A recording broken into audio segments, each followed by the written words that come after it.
and welcome to Culture here on I-24 News. I'm Oded Grober. Thank you for joining me. Today on our program, we'll talk to the co-founder of a contemporary fashion boutique in Tel Aviv. We'll see what chefs prepare, especially for summer. And here's some news from the theater.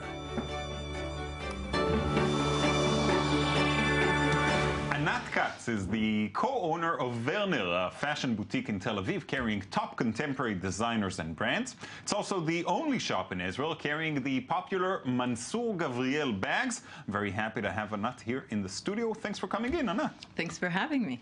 So tell us a little bit about Werner first. Werner is a contemporary concept store.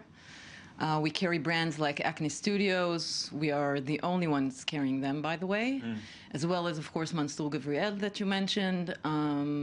We also carry Alexander Wang and Opening Ceremony and Comme des Garçons. A whole bunch of pretty known and successful brands, I would say. Now, you're also, you hold all kind of special evenings with an artist or with an author. What kind of space are you trying to create there? Yeah, part of our vision of Werner is having content and associating pop culture and literature and art and giving our customers added value, because having just a store with nice clothes, okay, we've been there, done that. I don't know if there's a pretty store as ours, but we would like to give our customers some added value, and that's why every once in a while we try to hold these very in context, though. It's always in context. It's never out of context. If we had a book launching or a book signing, it's something that's related to jewelry or fashion in some way. Right. So that's our vision for Werner, and I think it does help us bring a certain kind of clientele to the store. I was going to ask you about the kind of clientele that you get, because obviously these brands are not cheap. We should, admit that. And recent years have been kind of more, there's talk about wealth distribution and stuff like that. So who are the people that, Tel Aviv, it's also not a huge place. Who are the people that come to the store? I think most of our clientele is from Tel Aviv and around it, but we do have people coming in, especially from, we have clients from Jerusalem and Herzliya and Ramat HaSharon and even from Haifa. But I do realize, and we've never attempted to say otherwise, this is not a store for everyone. Yeah. But there are enough people who have the ability and the awareness to keep the store afloat. It seems that way. Seems that way, yeah. Well, we always want more. This is why we're here. We want to spread the word, and we've heard there's a lot of interest from international community or tourists or people who have come to live here. Yeah. French, Belgium. Clientele has been... How did you get to this business? What drew you? How did you decide to open a boutique? Well, I didn't open it by myself. I have two other partners, Shira and Daniela, Shira founded it, and Daniela and I joined later. But, it's like the biggest cliche you'll hear. It's actually a passion. I used to work in a completely different area. It's something that I love. It's something that, I wake up in the morning, this is what I want to read about. I want to know the newest brands. It's something in me. All right, so tell us about something that you love, the Mansour Gavriel bags that, as we said, you're the only ones carrying it in Israel. What makes them so darn special? I think what Floriana and Rachel have successfully done is pinpoint what a woman looks for. It's a combination between very clean, simple designs and a price point which kind of puts the brand in not a very high-end luxury, unreachable, unaffordable place. It's not, again, it's not for everyone. I mean, 3,000 shekels for a bag, it's for, it's a lot of money for me as well, but I will invest in a bag maybe once every 2 years, once every 3 years. So it's pretty affordable. It's well made. They designed it in New York. That's where they're based, and they manufacture in this tiny little Italian manufacturing place in southern Italy. And I think they just, it's a phenomenon. I mean... Now, that's my next question, that it exploded. It's not a brand that's been around for 30 years, building their customer base, and, you know, it just showed up, and it's like instantly the most successful brand in bags. True. It's actually being studied in a lot of, you know, places, fashion schools, and... How much of it is the actual product? How much of it is hype? Well, I don't think you can carry a hype for that long. A hype is a season, maybe two. This has been going on for 3 years. They have been unobtainable. They had a sale on their website 10 days ago. Everything was sold out after 8 minutes. Wow. Before that, the same thing. The site crashed. I don't think it's a lot of wind with no, you know, content. Actual, yeah. The product is good. People recognize it, and it's not just a pretty bag. There's also something in it. Yeah, it's not just a pretty bag. Yeah. Anat, thanks so much for coming in, telling us about the store, you. about the bags. Beautiful bags, by the way. Yes, I'm they are. saving up, and I'll get one for my wife. I hope so. Thanks. Thank you. Now, what type of food do you crave in the summer heat? Sandy Fortis visited some of the most prestigious restaurants in Israel, spoke to distinguished chefs to find out what goes best with rising temperatures. Let's see.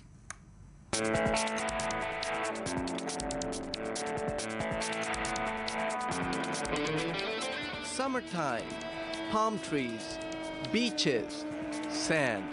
The perfect setting for a tourist getaway, including the gourmet delights. When you're on a vacation in a tropical country or in the Middle East, in an upscale hotel or a gourmet restaurant, there is an important question to be asked. What to eat when the weather outside is 40 degrees Celsius? Summer menu is fresh food, is light food, is happy food, many colors, many textures, but it's light. You're supposed to eat the dishes and you don't feel heavy. Lightness seems to be the key word. In the Israeli cities of Tel Aviv and Eilat, the temperature reached record highs. Therefore, the heads of the greatest restaurants must redouble their efforts and exert their imagination to develop fresh and light menus to satisfy their customers. A difficult challenge when meat is the restaurant's specialty. We are a beef restaurant. The difference between the summer and the winter, it's not so big. We change only in the little thing. In the summer, people prefer vegetable, a lot of vegetable, fresh vegetable, like a fresh salad, steamed vegetable. When the restaurant is known for its meat, you must take special care of the side dishes. In the summer, to a lighter dish, so I don't use red wine, I use white wine. I don't do heavy sauces, I do lighter sauces. I don't use potatoes or root vegetables, so it's heavy and it's long cooking. I use fresh ingredients like all the greens we have in the season. I use a lot of tomatoes because this is the season of tomatoes. We are on a terrace 50 meters above the water, overlooking the sea and the city. The slogan of the hotel's gourmet restaurant is, again, lightness. Raw, cooked, steamed, anything goes. In summer, our kitchen is much lighter, less butter, cream, less long cooking, lots of fish in all its form. Ceviche, tartare, carpaccio, accompanied by yogurt, grilled eggplant, asparagus, cucumbers, lots of lemon and lime. From spicy food, everything that customers love, but adapted to the season. A sexy food, attractive, but with a fresh taste. There is no doubt that the cooking methods are fundamental. But how about the ingredients? The secret to a good summer menu is the seasonal products. The summer ingredients of Israel at this time, tomatoes, eggplants, I love it. So I put a lot in my dishes. Fresh herbs, Israelis love it too. Fresh herbs are the star ingredients, and I use them in all of my food. I think it makes the food lighter. And for food lovers who don't want to change their eating habits, there's always the option of playing it safe. We do not have a summer menu. The menu is the same all year. It is a menu that has been 20 years since the cucina exists. We have regular customers who cannot resist their shrimp dish or their pizza, no matter the outside temperature. Pizzas, casseroles, and even soups. Some are not willing to give up their habits, even in the summer heat. However, the temperature does push the restaurant to adapt to the season. Fresh and light menus, seasonal ingredients, and fresh herbs. This is the secret these great kitchens use to help their customers keep a cool head at all times. And I ask, what's wrong with ice cream? In a moment, we'll hear some theater news, but first, here's our cultural recommendation for today.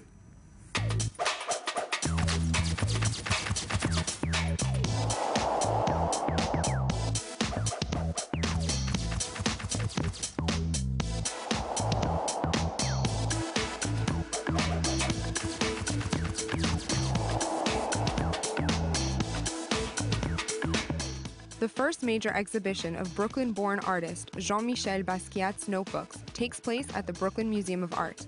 Basquiat, The Unknown Notebooks, features 160 pages of these rarely seen documents, along with related works on paper and large-scale paintings, poetry fragments, wordplay, sketches, and personal observations.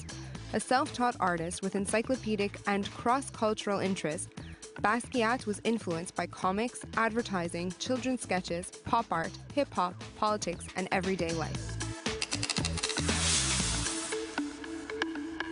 Now it's my pleasure to welcome Lauren Izo to the show for her very first time.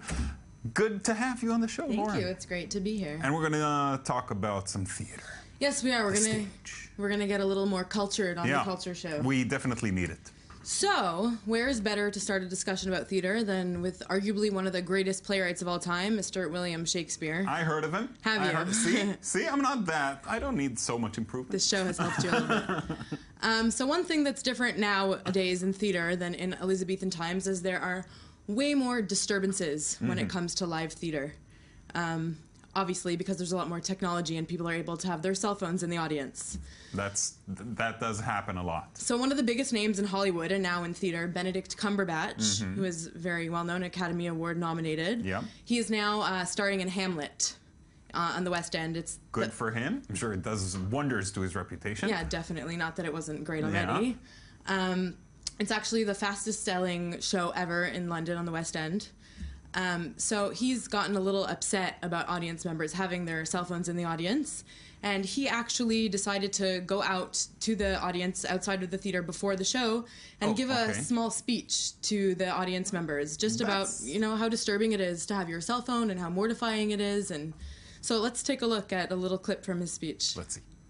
It's mortifying. There's nothing less supportive or enjoyable as that to being on stage experiencing that. And I can't give you what I want to give you, which is a live performance that you will remember, hopefully, in your minds and brains, whether it's good, bad, or indifferent, rather than on your phones. It's funny that everybody has their cell phone out to, you know, photograph him giving the speech about not having a cell phone. But really, like, why not just enjoy the theater experience rather than ruin it by capturing it on your cell phone to watch it later? It doesn't make sense. Because you can then enjoy it again and again and again. I guess so, but it's interesting. He also mentioned in his speech that theaters are going to start implementing a rule that they can be fined. I don't remember how much it is, but they're going to be fined for having their cell phones, or they're going to be kicked out of the theater. So there's actually a lot more stage actors jumping on this bandwagon of sort of, you know, fighting against this. Broadway star Patti Lupone, I don't know if you are... I'm not that cultured. Okay, well, she has won a bunch of Tony Awards, and she has been known for getting really upset about audience members having their cell phones. Actually, a little while ago, in the middle of her current show on Broadway, she went into the audience and she actually took a cell phone from somebody sitting there that was texting or something during the show. And everybody was really shocked by it, but after it, she got a lot of good feedback. Everyone is tweeting their support for, you know, what a great initiative it is to even stop in the middle of a live performance to do it. Because, although that also interrupts the show a little bit. Of course, but at least it's entertaining. It does. It is. All right, so moving on to a completely different type of theater. There is a theater company in London called the National Youth Theatre, and they prepared a show called Homegrown. It's inspired by the recent story of the 3 British girls who went to join ISIS. Right. So the story is about radicalization. Now, it's not your average show. It's basically immersive theater. So it allows the audience members to walk around. It actually takes place in a school. Walk around to the different classrooms and sort of be a part of different scenes. Right, walk happening. in, like hop in, hop off. Exactly. Kinda. So 2 weeks before the show was supposed to launch, they actually said that the show was being canceled, and they didn't give any reasons. They just said that there was extreme pressure from local authorities and from police, and from the beginning of the process, they had been, reading their scripts and saying they were going to send plainclothes officers to the show, and it's a big censorship issue. Definitely a story worth following. Thanks so much, Lauren. Thank you so much. That's it from us for today. I hope you enjoyed our show. We'll be back tomorrow with another one, so please join us again.